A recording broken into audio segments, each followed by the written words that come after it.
Good evening and welcome, friends, to this Wednesday edition of This Is Exclusive. And we're getting for you in this one an exclusive interview with Omar Abdullah, effectively the Chief Minister designate of Jammu and Kashmir. There is Naya Jammu and Kashmir getting a Naya government, and Omar Abdullah is going to be heading it. What's in his mind, what he thinks about his equations, or what his equations are going to be with the centre. He has spoken all on that in a very expansive conversation that he had with our Srinagar Bureau Chief, Zeenat Zishan Fazil. Let's listen to it. Sumptuous victory for the Jammu and Kashmir National Conference, and the man of the moment, Omar Abdullah, is joining us here on Republic. Omar Sahab, thank you so much for talking to Republic. Since Jammu and Kashmir has given a huge mandate to the national conference, and Farooq Abdullah Sahab has yesterday said that Umar will be the face of the new government if this materializes. How do you see your role as the Chief Minister? Because now it's UT and the role of Chief Minister has diminished. How are you going to navigate? Look, I'm not going to presume what the legislative party will do, but that's not the important part. The important part is the second part of your question, which is how will the incoming government navigate? Obviously, these are realities. We can't wish them away. That said, I believe that it's a temporary phase. I've always said that this is not the assembly we deserve, it's not the assembly we want, but this assembly is a step towards that assembly. The Honourable Prime Minister, Honourable Defence Minister, Honourable Home Minister, time and again in speeches have assured the people of Jammu and Kashmir that statehood will be restored. The BJP always said that it's a three-step process: delimitation, election, statehood. 2 steps are done. Delimitation complete, elections complete. Now third step, statehood. Do you see that the promise that have been made by the Prime Minister, that promise will be fulfilled sooner, or how are you going to take the steps further to get the statehood? Look, I believe that obviously this is a priority matter for the incoming government. I would advise that once the government is in place, in the first cabinet meeting, they should have a single point agenda, which is to pass a resolution asking Government of India to restore full statehood for Jammu and Kashmir.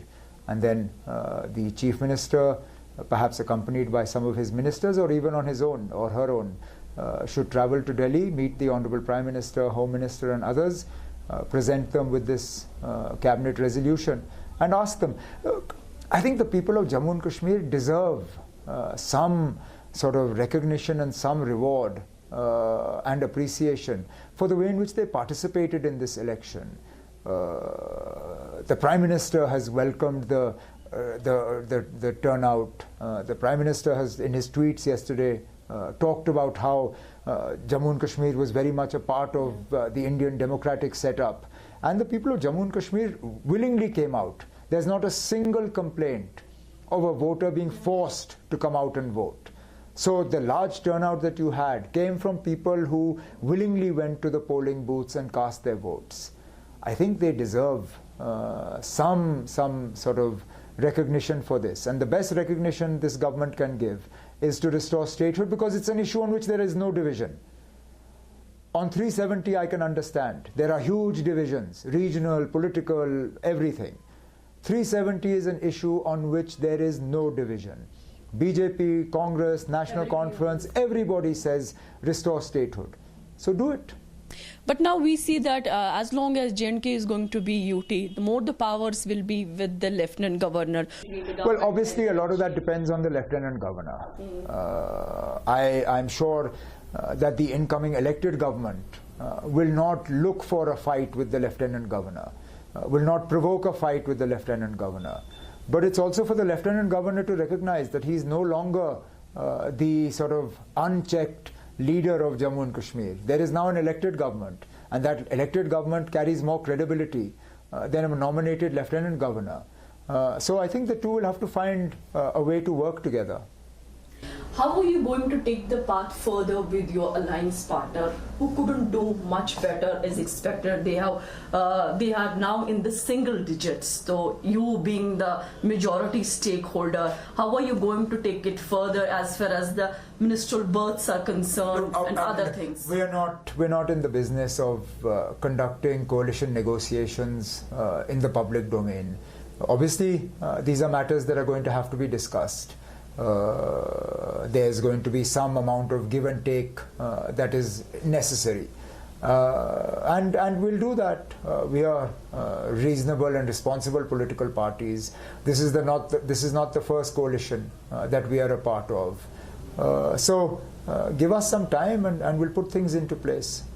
Omar Saab, earlier the LG said that they have the powers to nominate 5 MLAs. Though National Conference has also put their stand before it, but it is not going to make any major difference. But if LG goes ahead by nominating 5, I'm not going to sort of presume or predict what the Lieutenant Governor is going to do. I would actually appeal to their sort of good sense not to do it. Simply because these 5 will make no difference. But if in case... then we'll answer this question. We'll answer the question at that time. But it will be unfortunate, because here I am talking about establishing a good working relationship. And yet the first thing they will do is to inject friction into the relationship. Yes. Because obviously them nominating these members is not going to go down well. It's not even, I don't believe it's appropriate, nor is it necessary. And the reason I say this is because these 5 members are not going to change the structure of the assembly. These 5 members are not going to suddenly bring the BJP into the majority. I can still understand if the gap between us and the BJP was 1 or 2 seats, and with these 5, BJP would suddenly become the ruling party. Then fine, then it would be a matter for the courts to settle. But even with these 5, nothing will change, because there are quite a few independents who will identify with us. So our margin will go up. All that you will do is put 5 marginalized sections of the community into the opposition. Why shouldn't their voices be in the government? Why shouldn't their nominees be part of the government? Why should they be shunted into the opposition? Now we see that the BJP claims that their vote share has increased more than 2%.